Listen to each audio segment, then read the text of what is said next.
Assalamualaikum warahmatullahi wabarakatuh. Perkenalkan, nama saya Nisa Afandi. Dalam kesempatan kali ini, saya akan memaparkan hasil penelitian saya yang berjudul pemenuhan hak-hak investor dalam investasi obligasi di pasar modal, ditinjau dari peraturan di bidang pasar modal dihubungkan dengan hukum perjanjian.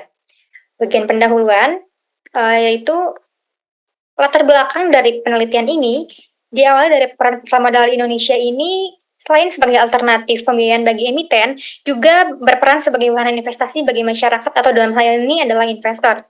Investor dapat menginvestasikan uangnya dengan membeli efek-efek yang diterbitkan oleh emiten di pasar modal. Nah, salah satu efek yang sering diterbitkan oleh emiten dan dibeli oleh investor adalah obligasi. Namun dalam penelitian ini akan difokuskan saja pada obligasi jangka menengah atau medium term notes.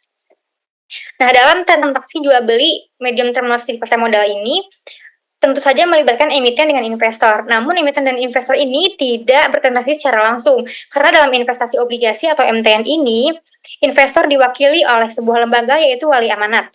Nah, wali amanat ini bertugas untuk menyusun kontrak perwali amanatan dengan emiten. Di antara emiten dengan investor ini, walaupun memang tidak bertransaksi secara langsung, tetapi tentu saja timbul hubungan hukum karena investasi obligasi tersebut. Nah, hubungan hukum menurut R. Suroso adalah melahirkan hak dan kewajiban, di mana hak dan kewajiban tersebut berhadapan antara satu pihak dengan pihak yang lainnya. Hak dan kewajiban dari emiten dengan investor ini diatur dalam kontrak perwali amanatan dan dituangkan dalam sebuah prospektus penerbitan MTN. Nah, menurut Agus Iskandar, hak dan kewajiban investor obligasi terdiri dari sebagaimana berikut. Hak emiten adalah mendapatkan pembiayaan dari emiten yang dibeli oleh investor. Kemudian hak investor adalah mendapatkan pembayaran pokok dan bunga emiten pada saat jatuh tempo. Nah, apabila hak investor ini dipenuhi oleh emiten, maka investor tentu mendapatkan haknya. Namun ada kalanya hak investor ini tidak dapat dipenuhi oleh emiten, dan investor pada akhirnya tidak mendapatkan haknya. Hal ini juga terjadi pada Sritex yang di mana ia tidak dapat melakukan pembayaran pokok dan bunga ke-6 dari MTN Sritex tahap 3 tahun 2018 yang ia terbitkan. Hal ini dikarenakan pada saat pandemi COVID-19, Sritex mengalami masalah keuangan karena menurunnya penjualan dan mengakibatkan banyak tagihan krediturnya yang telah dijatuh tempo namun tidak dapat dilunasi. Nah, hal ini menyebabkan Sini Prima Karya, salah satu krediturnya, mengajukan permohonan PKPU kepada Sritex dan akhirnya Sritex ini mendapatkan putusan PKPU pada tanggal 6 Mei 2021.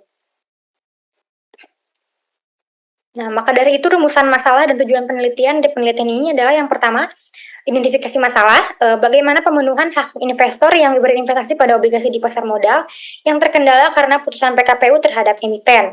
Lalu tujuan penelitian yaitu untuk mengetahui dan menganalisis pemenuhan hak-hak investor dalam investasi obligasi di pasar modal yang terkendala karena putusan PKPU terhadap emiten. Kemudian metodologi penelitian menggunakan metode pendekatan yuridis normatif, klasifikasi penelitian deskriptif analitis, dan metode analisis yuridis kualitatif. Lalu hasil dan pembahasan.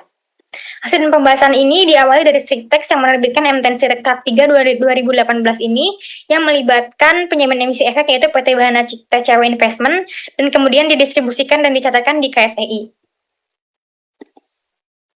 Nah, Sritex ini juga membuat kontrak perwali amanatan dengan PT Bank Mega selaku wali amanat yang di dalam kontrak perwali amanatan tersebut terdapat hak investor MTN Sritex tahap 3 tahun 2018. Apabila dihubungkan dengan hukum perjanjian, konsep investasi obligasi ini dipersamakan dengan konsep perjanjian pinjam meminjam menurut Urjono Prajodikoro, di mana hak investor itu dalam perjanjian pinjam meminjam adalah mendapatkan pembayaran pokok dan bunga obligasi. Kemudian, hak investor MTN tersebut juga dituangkan dalam prospektus penerbitan obligasi, di mana hak-hak tersebut menurut Agus Rianto terdiri dari 5 yang memang hal ini selalu terdapat dalam setiap prospektus penerbitan obligasi atau MTN. Yang pertama itu mendapatkan pelunasan seluruh pokok obligasi dari emiten. Nah, pada faktanya, nilai utang pokok MTN Sritex tahap 3 2018 sebesar USD 25 juta tidak terbayar pada waktu jatuh tempo pada tanggal 18 Mei 2021 karena Sritex mendapatkan putusan PKPU.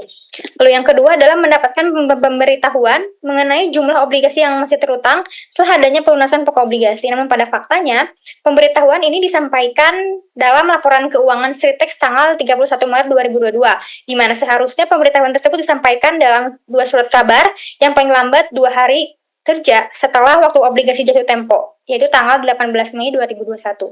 Kemudian yang ketiga, mendapatkan pembayaran bunga obligasi. Nah, pembayaran bunga pertama dibayarkan pada tanggal 18 November 2018, bunga kedua pada tanggal 18 Mei 2018, bunga ketiga pada tanggal 19 November 2018, bunga keempat 18 Mei 2018, bunga kelima pada 18 November 2018, dan kemudian bunga keenam ini tidak terbayarkan karena Sritex ini mendapatkan putusan PKPU. Lalu yang keempat, menerima pembayaran denda atas setiap kelalaian pelunasan pokok atau bunga obligasi. Nah, pada faktanya denda ini juga tidak dibayarkan oleh Sritex kepada investornya karena denda tersebut tidak berlaku setelah restrukturisasi utang dari Sritex. Yang terakhir atau yang kelima yaitu berhak untuk menghadiri dan mengajukan rupo. Berdasarkan data KSEI juga tidak terdapat Sritex dalam daftar emiten yang menyelenggarakan rupo tahun 2018 sampai 2022. Nah, lalu sampailah pada penutup yaitu kesimpulan. Yang pertama dapat disimpulkan bahwa pemenuhan hak-hak investor obligasi di pasar modal diatur secara khusus dalam kontrak perwali amanatan yang dibuat emiten dengan wali amanat yang dituangkan dalam prospektus penerbitan obligasi. Hak-hak investor obligasi itu mendapatkan pembayaran utang pokok dan bunga obligasi dari emiten. Namun hak-hak tersebut tidak didapatkan seluruhnya oleh investor. Karena hak yang didapatkan oleh investor obligasi adalah hanya pembayaran bunga ke-1 hingga pembayaran bunga ke-5. Sedangkan hak atas pembayaran pokok dan bunga ke-6 obligasi tidak didapatkan oleh investor karena putusan PKPU terhadap emiten. Mungkin sekian pemaparan dari saya. Mohon maaf apabila banyak salah kata. Assalamualaikum warahmatullahi wabarakatuh.